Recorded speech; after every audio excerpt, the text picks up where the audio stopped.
Eo amin'ny lafiny ara-kolo-tsaina, roapolo taona izao no nanohanan'ny THP ilay hetsika Donia, hetsika ara-kolo-tsaina tanterahina isan-taona any Nosy Be. Manomboka 2020 ny volana Mey izao ary dia namarika ny fisiny ny THP ary hitondra lanonana sy fifaliana amin'ny alalan'ireo hetsika maro izay tanterahina any an-toerana. Lova Ramanantsoa sy Christian Rakozindramanga.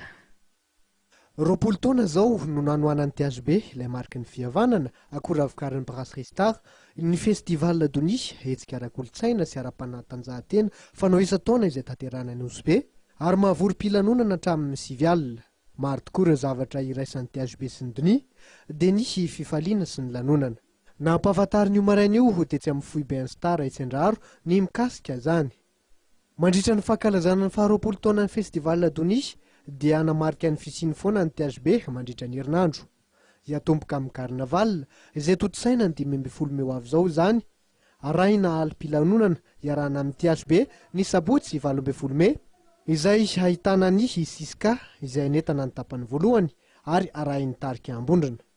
Anentana ny fotoana kosa ny ekipa ny foe izay hitondra ireo atsikana izay nahafantarana azy.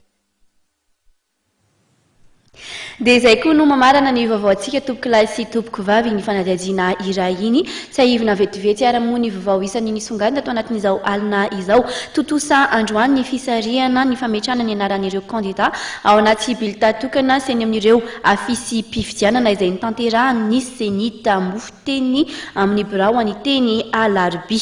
Mandroso sosikevitra ny amin'ny anavaozana ny lalàna 12 sy 2 tsipika 440 izay nivoaka ny telopolo jolay 12 sy 2 teo kosa mikasika ny CES ny CAED mba hisorohana ny fanoherana samihafa amin'ny famoahana ny valim-pifidianana.